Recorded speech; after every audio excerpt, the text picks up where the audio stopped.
recording. Here we go. So, comments, questions, concerns about any piece of this. Based on conversation I heard at the beginning, well, before class even really started, I feel like there should be questions. Yes, Angelina. Sorry? 2B. We're cool with number 1? Everyone's cool with number 1? Okay, sweet. Let's launch straight into number 2. So, multiplication with sig figs. Which is the part that messed you up? Was it the multiplication with sig figs part, or was it the units part? Okay, so like with all of, all of question 2 and all of question 3, how you deal with units is really quite important. You can multiply units together, though, like you would, multiply or divide units like you would numbers or variables. So if I have in 2a, I've got meters times meters gives me meters squared. You likely did that. You didn't bat an eye. We're cool with that, yeah? We can multiply meters and meters and get meters squared? We're cool. Angelina says yeah. The second one, I've got newtons times seconds. That's just going to give me newtons times seconds as my units. Like I can multiply units together just like I do variables or the values that come in front of the units. What a newton second is an entirely different question. But that's what we're doing with the units here.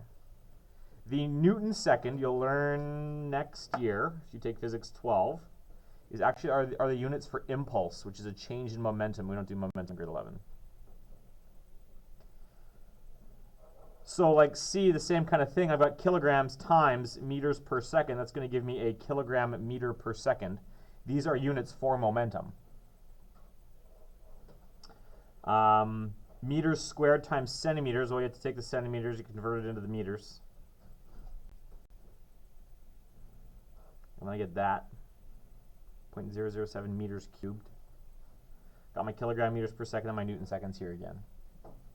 Same thing with the division. 5 meters divided by seconds, that's meters per second. I've got kilograms divided by seconds, that's kilograms per second, which is weird, but units can be. And then this one, I've got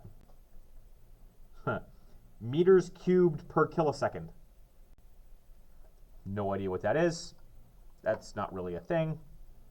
I mean, you may have, you might look at some of these and say, well, they're weird, but we have no idea because there's lots we haven't learned yet. I'm telling you right now, the meters cubed per kilosecond is not really a thing.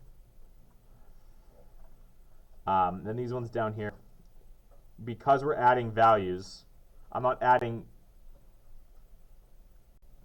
it's like the units function just like the variables do.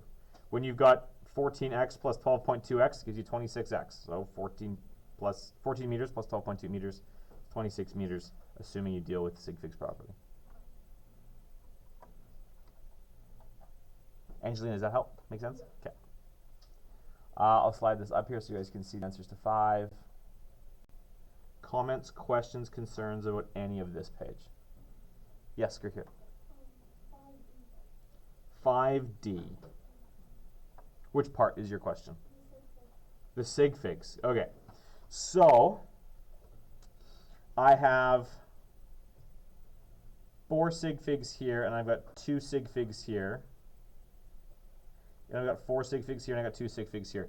Those for multiplication and division take us to the least number of sig figs. So the least number of sig figs in all of this is 2. So we've got to round our final answer to 2 sig figs. I also could have messed up in my final answer. 18.01 times 0.41 divided in brackets by 14.62 times 12. I did not mess up. So it could be, you gotta be careful how you punch this thing into your calculator. If you don't put the brackets around this when you shove it into your calculator, it'll divide by this number and then multiply the whole thing by this number, which is going to give you a different value. Are you using a Sharp calculator? Yeah. Oh, does it actually give you 2 distinct lines?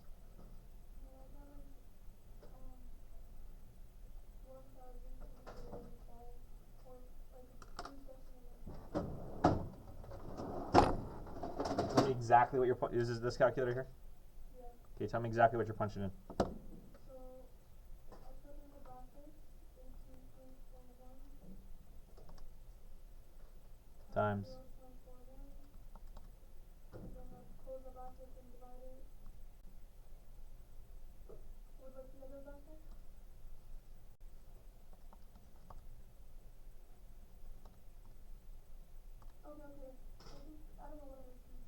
I'm willing to bet there was a missing bracket, which is going to completely alter everything. Any other comments, questions, concerns on any piece of this? Okay, cool. Hearing none, assuming you all did it. The last little bit out of this introductory chapter, doing some review on some math, introducing to you a little bit of new stuff. We're going to go back to graphing. We love graphing. I've seen it in your guys's, what's it called? The get to know you thing. Some of you said that the thing you love the most in all the world is graphing. And by love the most in all the world, I mean you despise it with every part of your being.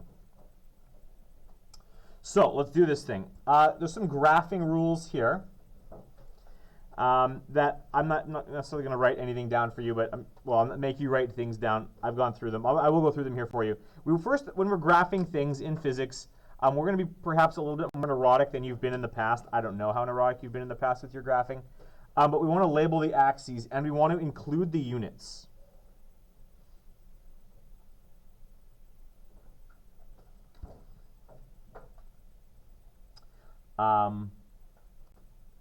At some point in the past, you guys should have learned about the difference between independent and dependent variables.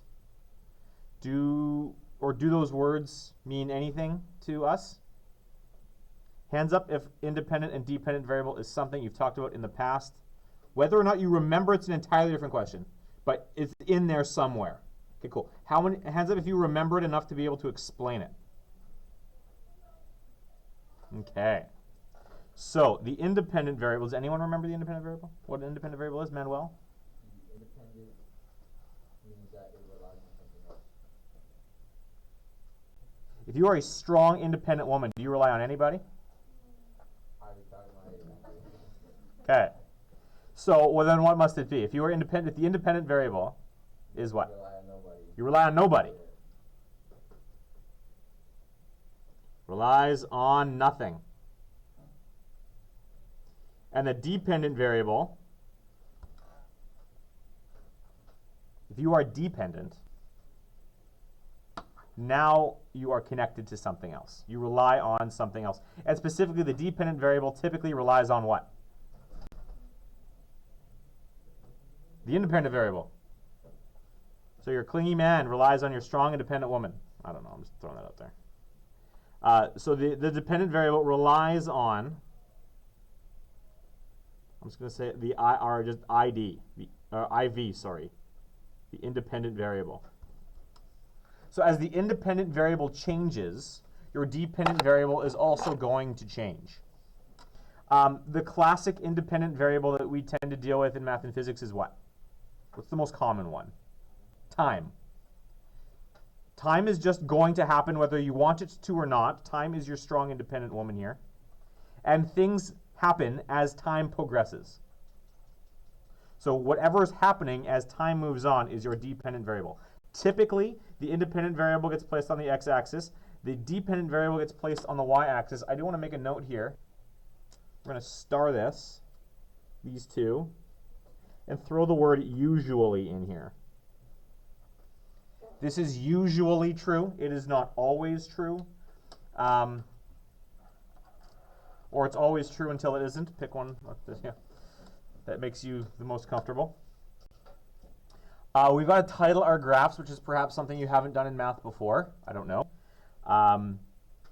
When you are graphing things in physics, there's always a point. We don't just graph them randomly. We want to graph them with some sort of intent. And so we title them y versus x, whatever y and x are. So maybe it's velocity versus time, or just displacement versus time for whatever. So maybe I have a remote control car that I'm racing down the hallway, and I want to find out how fast that thing's going. And so maybe as I time the thing as it goes down the hallway, time as it passes certain distance measurements. So that would be distance versus time for my remote control car. Because the remote controlled car is the process I'm exploring. Okay, so we have to have a title of some kind. You have to scale each axis. What does that mean? What does it mean to throw a scale on there?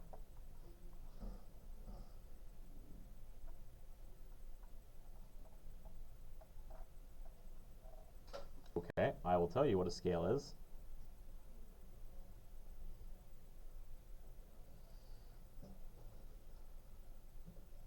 Say it this way. Incremental values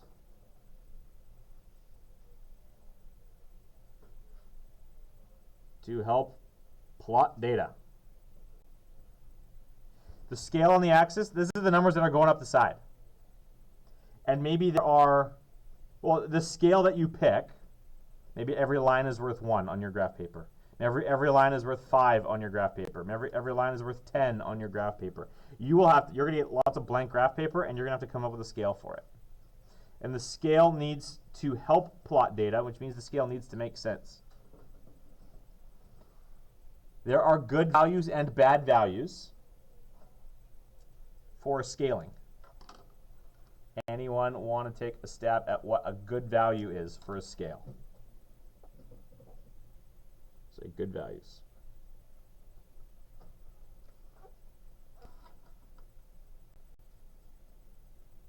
Yeah. Zaid? 1. Yeah, going up by 1's often not a bad idea. What else could be decent? Yeah, Angelina? Yeah, 5's are good. Not as good, because if you go up by 5's and you need an in-between, the in-between's 2.5. So maybe it depends on your data, but 5 might be good. Yeah. 2's are good, because halfway between pairs of 2's is 1, and you can estimate a quarter pretty easily, which gets you to the half. So depending on your data, 2's might be good. Yeah, that's our 1's. Yeah. What else? Yeah. 10's, we like 10's. Okay. These are typically what you're going to end up with. Powers of these, like powers of 10 could work decently. Or multiples of 10 rather could work decently. Numbers you want to avoid, like the plague. 3's and any multiple of 3. 7, you're insane if you're graphing by 7's. Okay. So typically it'll depend on what you're graphing, the kind of data that you've been given, but you're going to have to put together a decent scale and go from there. Another thing that you need to take into account, and students are really bad at this for whatever reason, I do not know. I'm going to do this in red because it drives me crazy. When you're graphing something, use at least half of the graph paper that you are provided with. Doesn't matter if your data is easy or like simple to graph. The graphs should be huge.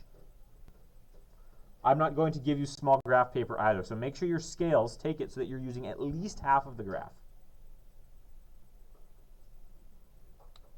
The next one goes with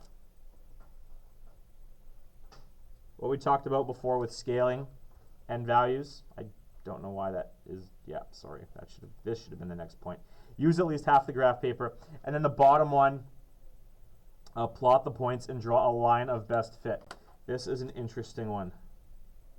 Hands up if you've ever drawn a line of best fit before. You're curious, where? Typically, sorry, in? Oh, in this class. Which physics? Or you started it and decided not to complete it. Gotcha. Welcome back. What's the line of best fit?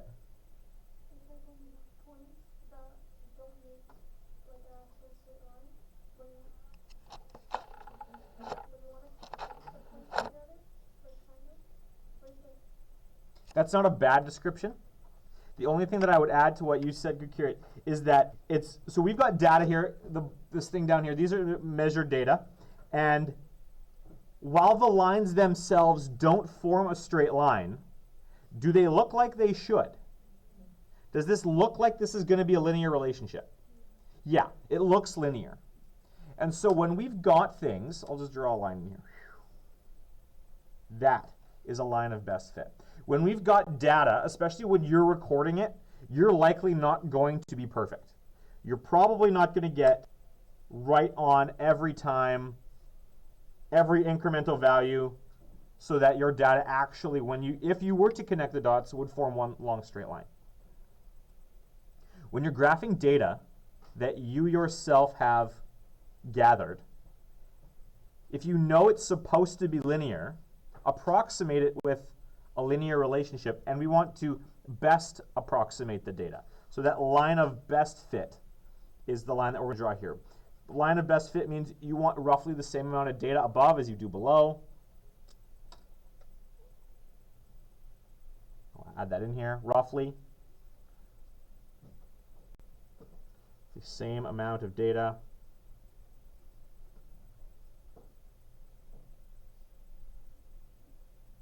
above as below.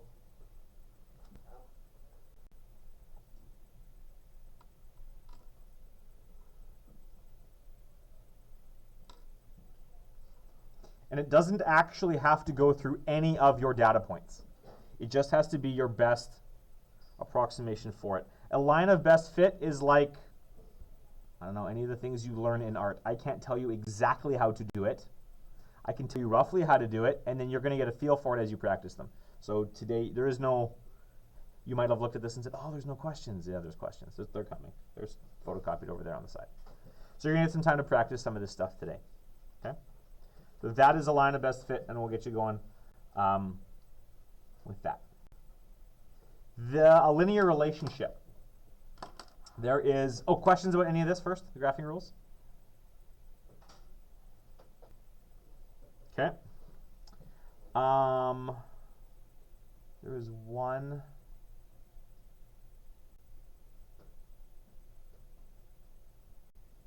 Yeah, no.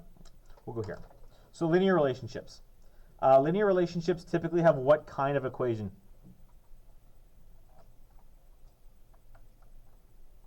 Angelina. You are correct.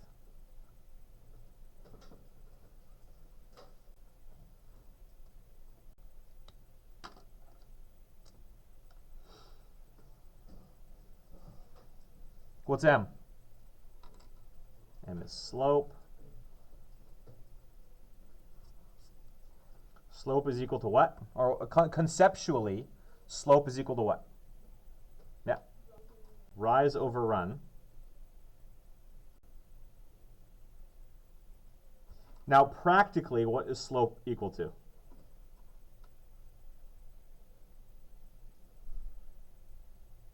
Like, if you had to give me an equation for it, how would you calculate it?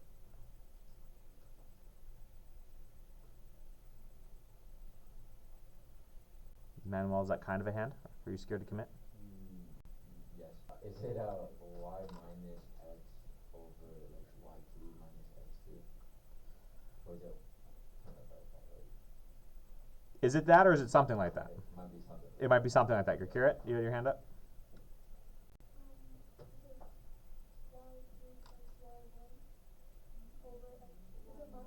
It's also something like that. It's basically the good parts of what you said and the good parts of what Manuel said, and if we forget all the bad parts, we get this. Y2 minus Y1, because you want a rise. A rise is a change in Y values, Manuel. And so you want to be going, you can't change, like Y and X they're not related to each other. They're independent of each other, perhaps. So we've got Y2, and I'm subtracting these things because I want a difference in them. So we've got Y2 minus Y1 over a run, which is a horizontal change, and X2 minus an X1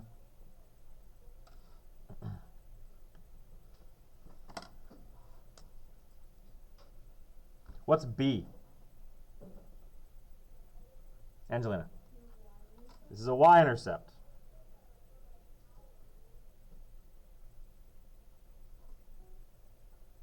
What does that mean? What is a y-intercept? Yeah, Angelina.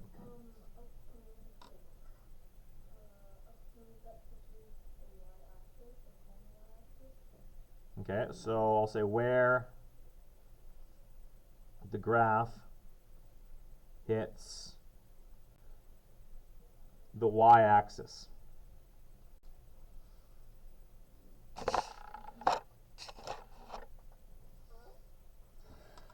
And typically in math, when you're graphing these things, you're given a set of data points perhaps, and you're going all over the place with these things.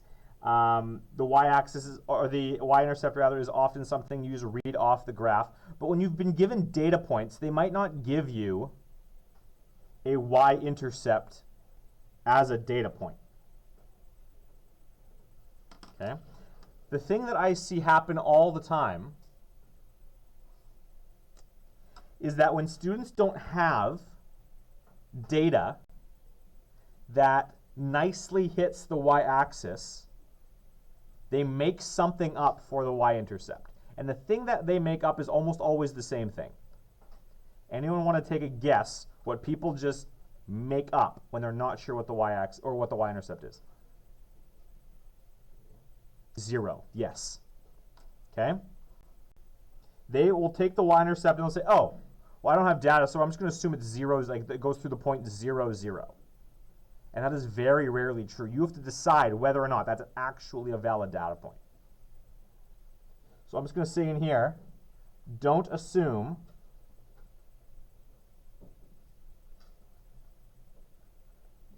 zero, 0 is your y-intercept.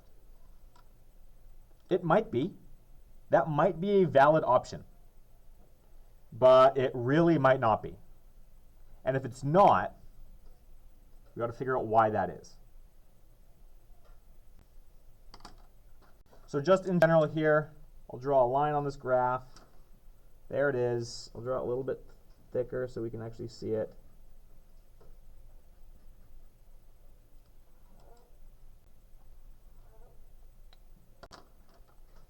In this graph here, that point right there is my y-intercept. And if I wanted to calculate the slope, I would pick 2 points off that graph. I'm going to be picky later as to which 2 points those are.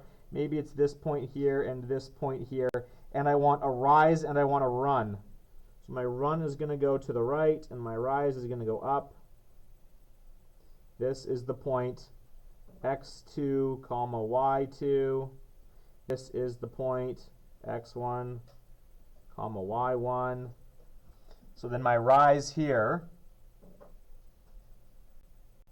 is going to equal my y2 minus y1, and my run right here is going to equal my x2 minus my x1. Because from this point to this point, and it should be positive because this thing's going up and to the right. I'll zoom that in there a little bit for you. This is x2, comma y2, and x1, comma y1. My rise going up and my run going over to the right. Hoping this is bringing back some memories of time long gone.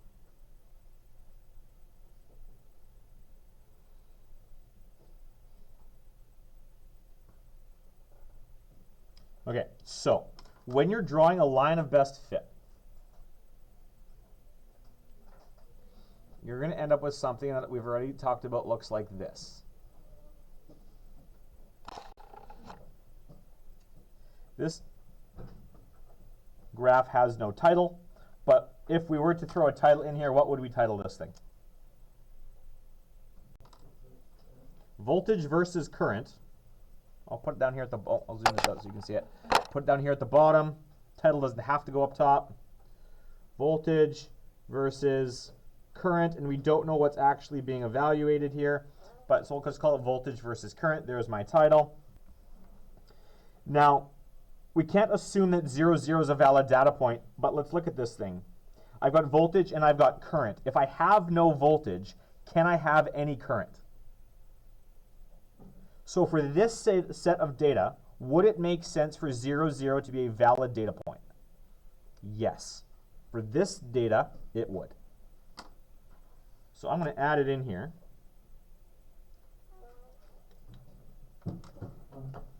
And I got a ruler, so I'm going to extend my graph a little, my line of best fit here a little bit.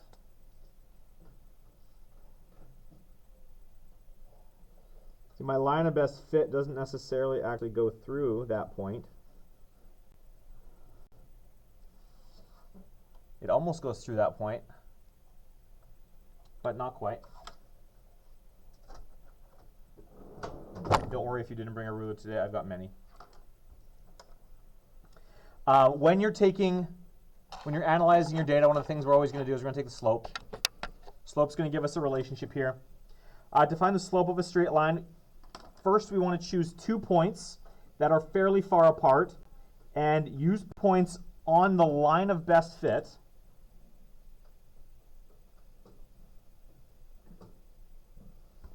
Not data points. Do not use points that are labeled as data. We want to take points from our line of best fit that is specifically not data. So, if this is your graph, what 2 points might be decent points to take? Take a look at the graph I've given you, or if you can read it on the screen, read it on the screen. What 2 points might be decent ones to take?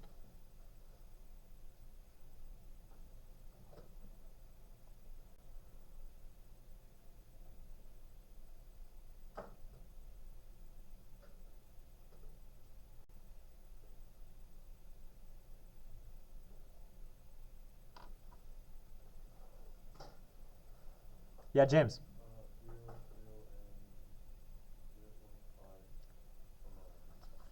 and 0.5. Does my line go through 0, 0? Then I can't take it. I do not want to use data points. I have to take points from my line of best fit. So 0, 0 is not an option.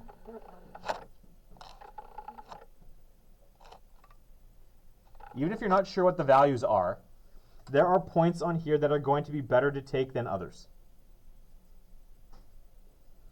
When you're taking options or lines or points on this line as an option for best fit, where do we typically want to try and get? Points that do what?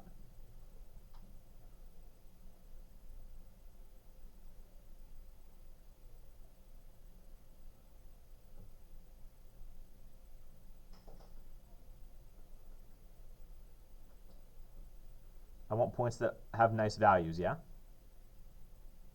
We don't want to pick value that we have to guess. So if I'm picking points to find the slope of this line, I want to pick points that actually intersect the grid, yeah? Would that make sense? So if I'm looking for points that intersect the grid, this guy right here might be a decent one. So let's add that up here because none of you were saying anything. Choose 2 points that intersect grid points. Like you actually want them to line up with your scale is basically what we're trying to ensure.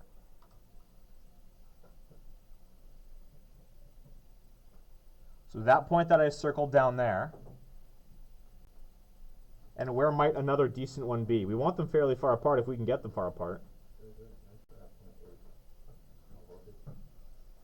I was actually just looking at that one, Manuel. Yeah. That guy right there. Those are 2 decent points. So we're going to make our triangle.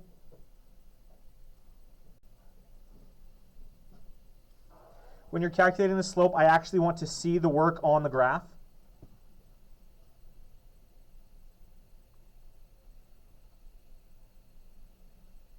So now we have to figure out what are the coordinates of these 2 points. Well, we're going to have to go back down and look at the scales. This point here, well, actually, let's do this. So how is this thing scaled?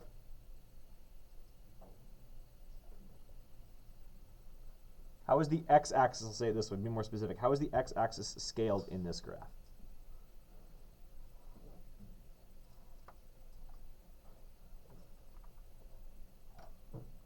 Is it Monday morning? Is that why we're all quiet? Or do we just not know?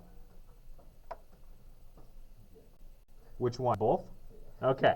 So basically the answer to my question is if I'm asking how is this thing scaled, I just look. So every 1, 2, 3, 4, 5 lines, I'm going up by 0.1. And then I go up 1, 2, 3, 4, 5 more, and I go up, and I'm up another 0.1. 1, 2, 3, 4, 5, I'm up 0.1. So then to figure out what one of these lines is, I take my first major point, my 0.1 here, and I divide it by how many divisions there are between 0 and 0.1. So what is 0.1 divided by 1, 2, 3, 4, 5? 0.02. So every one of these lines is 0.02. So I'm not going to write them all in so long as you understand that, but I'll do this first set for us here. If that's 0.02, that's going to be 0.004, which means the next one's going to be 0.06. That one's going to be 0.08. 0.08. Well, that's really tiny. I'm sorry, that was gross. That's going to take us to 0.1 here. So then what my question then becomes, what is the x coordinate of that point here? If I take this thing all the way down to the bottom, I'm at 0.3, and I'm going up 1, 2, 3 divisions. So what is that point right there? 0.36. So I've got my x value. Now what's my y value at this point? Manuel already picked a good one because not only is it on the grid, it's nicely on the scale. The y value there is 0.8. Are we lucky enough for the second one? No, we're not. So how is the y-axis scaled? 0.204. How'd you do it? I did the same thing, but just with the new numbers. Okay, so every 1, 2, 3, 4, 5, I'm up 0.2, which means every line is 0.2 divided by 5. 0.2 divided by 5 is 0.04. That's kind of gross, but we'll work with it. So it's going to be 0.04, 0.08, 0.12, 0.16, 0.2. I'll just put the first 4 in there just to give us an idea how this is going to go. And it's going to repeat from there. So now I can make my dotted line go over here so I can actually get to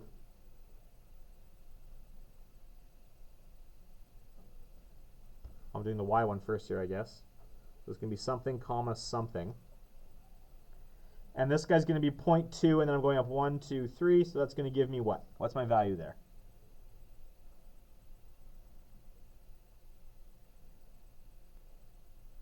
Sorry? One more time? Almost. It would be 0.32.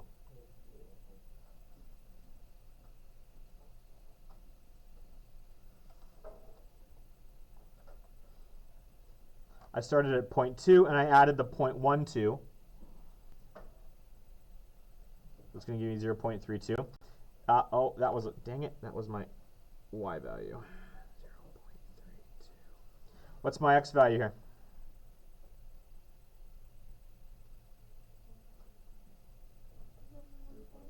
.14, cool. So now I've got an x value, a y value, an x value, and a y value. So I'm going to do my slope calculation.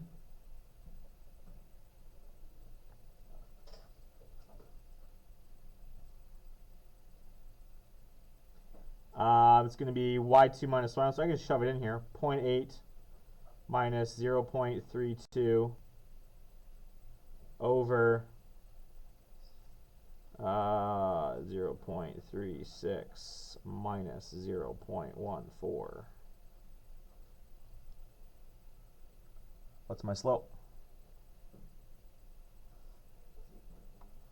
0.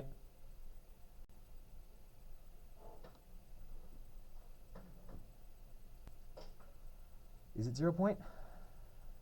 Might not be.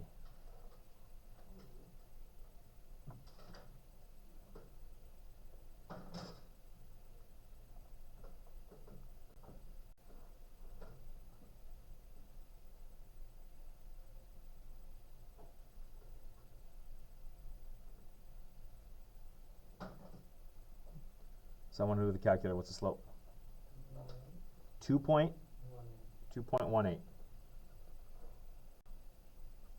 Can anyone verify that? Okay. Slope needs units.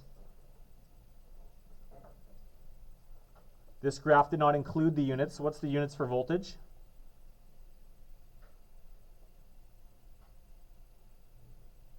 Voltage is measured in volts. Cool. So how we write that is, we'd say voltage, we'd have our, what this is, and then our units. It's not included here, so we're going to add it. And current is measured in amperes, or we can just say that as amps.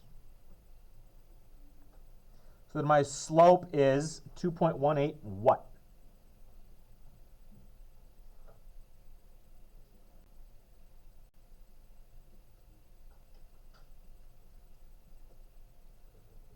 My y values are measured in?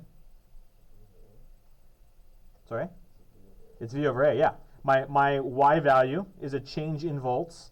My x value is a change in amps. So this is going to be 2.18 volts per amp.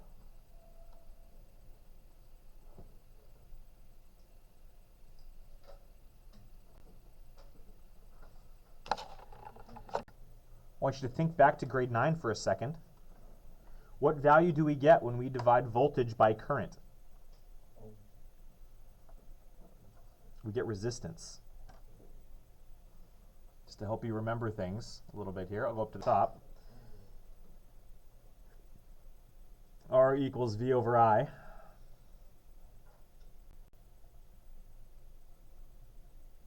we remember back. If we don't, that's okay. Volts per amp would make sense.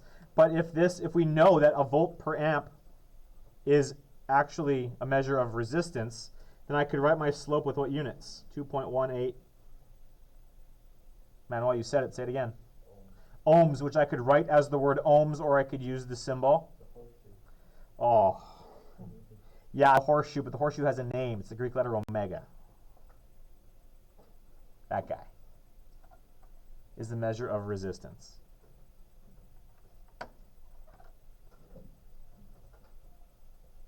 Okay, so now we're going to write out the equation for our line of best fit. Let's zoom this out so it's all on here.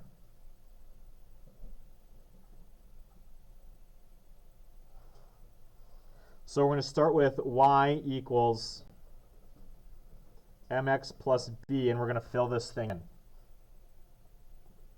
What is y representing?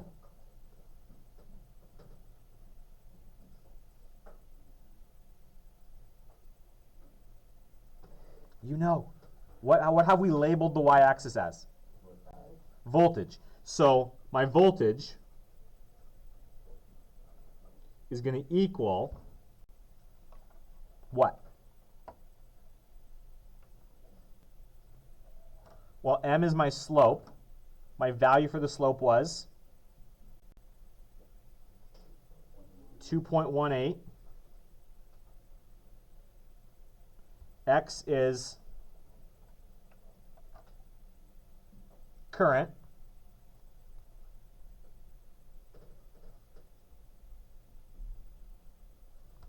Which, if we remember back here, if R equals V over I, then V equals R times I, which is great, because that's what we're getting here. Voltage is equal to a value for resistance times the current. But now we've got something else here. We've got a plus B. Does our line of best fit go through the point 0, 0? No. So we have to include whatever our y-intercept is. If you had to pick a value for this y-intercept, what value would you probably pick? 0.02. That seems reasonable. It's halfway between here and between 0 and 0.04 plus 0.02. So that would be the equation for our line of best fit.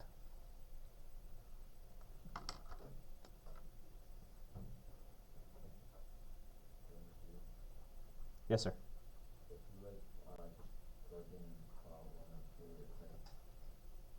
coordinates into that equation, then you get a 0.13 as the line.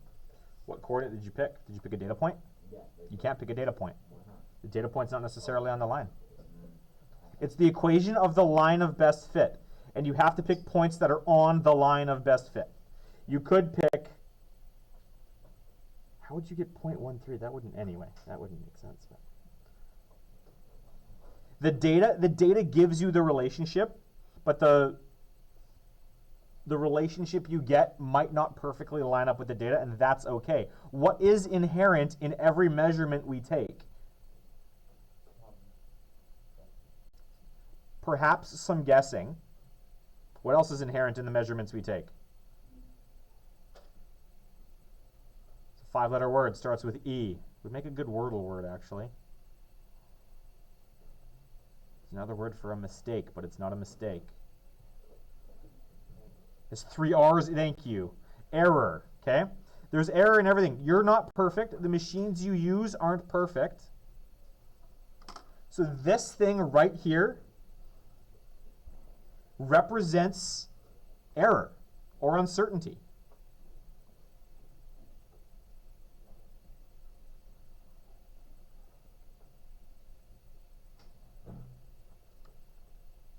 Because we know that V is supposed to equal R times I. Well, now I've got V equals R times I plus a little bit. This plus 0.02 here represents the fact that the data we took, the measurements we took, weren't perfect. We can see that because they don't form a perfectly straight line, but we know they're supposed to be linear because it looks like they're supposed to be linear. So we approximate it with a line of best fit. We find the equation for it and we go for it. This idea of error might make you a little uncomfortable. How many of you are uncomfortable right now with this idea of error and adding things to it? A few of you? Okay, cool. If you're not, either you're way more confident than I was or you don't really understand what it means. I don't know. But if you go on in the physics, the 4 of you, you're going to discover that error is your friend. And sometimes you go out of your way to find larger sources of error. Where could I have possibly screwed this up? Because you want your values to line up within a certain percentage of error. And sometimes if you think you're better than you are, your percentage error is very, very small. And then your data doesn't, or then your result doesn't match the universe. So you go out and you find data. Well, here's where I could have been bad here. My reflexes might not be here. And all of a sudden, this value for error gets bigger and bigger and bigger. And then all of a sudden, your data that you calculated is within the universe's measured value. And now you're good because you found sufficient error to explain away why it didn't match perfectly. And that's what this idea here is. You're going to want error when you do labs in physics and chemistry later on in life. Is that a hand? Question? Okay, cool. Comments, questions, concerns on any of this? I mean, I'm willing to, how many of you, this is the first time you've done something like this with a line of best, hands up if this is the first time you worked with a line of best fit. Okay, cool. So you're going to do a few of these things for me here. Are there any comments, questions, concerns about this? We feel okay about this? Yak or Carrot?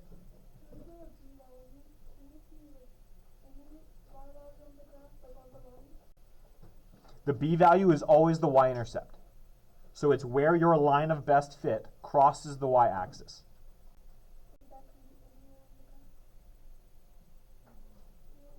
It depends how you've drawn your axes. Like this is the y-axis right here. The line of best fit crosses it right there.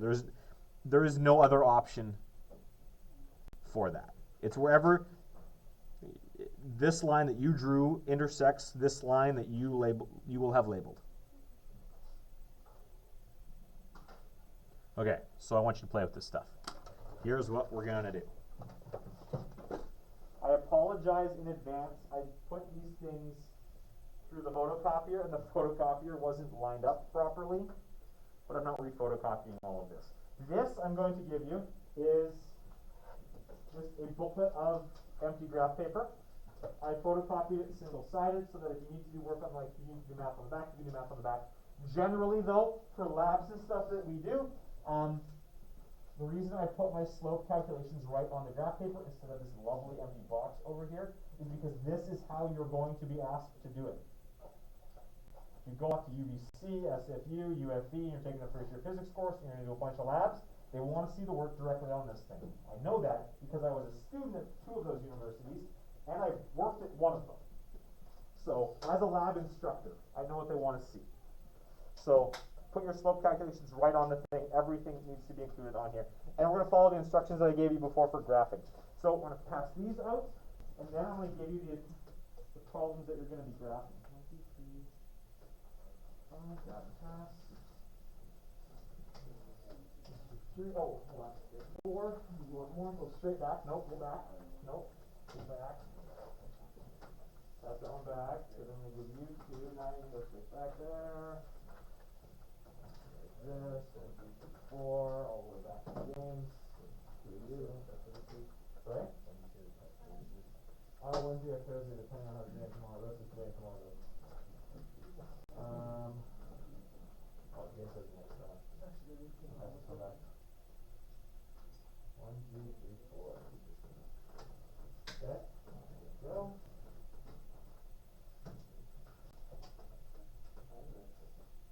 Is there an extra one out there somewhere? No extras? Okay, cool.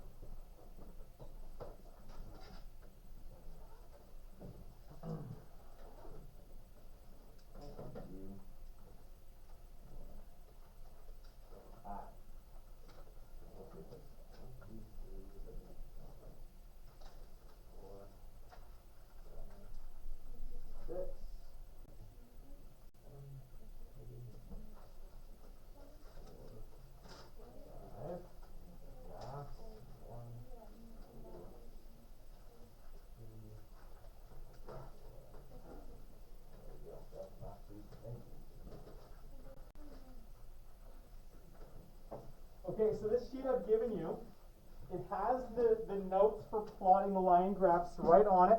If you forget anything, there it is.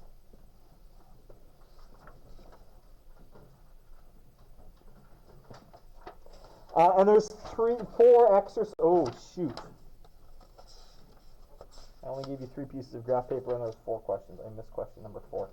Don't do question number 4.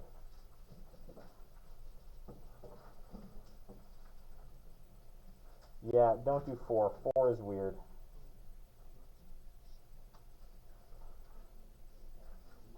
Let's do the first 3. It'll give you the premise for the situation. So number 1 is talking about cars traveling down roads, and it's a data collected for the original speed of the car, how long it takes the driver to react, to start braking, and then how long it actually takes that car to come to a stop. And this is what you're graphing. There's actually 2 graphs you're going to throw in. If you need to have any of the graphing, please do let me know. Yes. A ruler. Yes. You were about to say.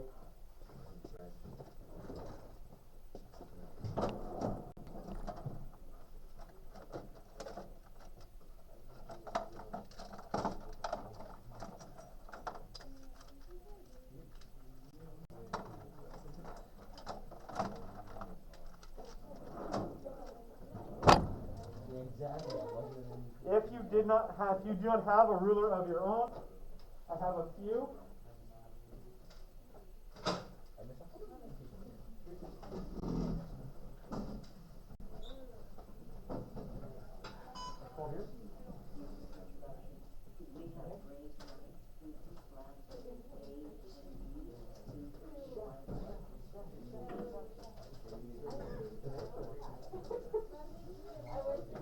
Okay, rulers here. Please do return them to me at the end when all is said and done. You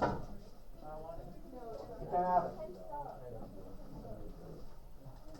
I actually went into my lunch because I was in the line and it was rebellious, but I was like, no, I have to get it right now. So I went in there. 8 here, 2 there is 10. 2 at Bakerview. Oh no, Manuel. 8, 9, 10.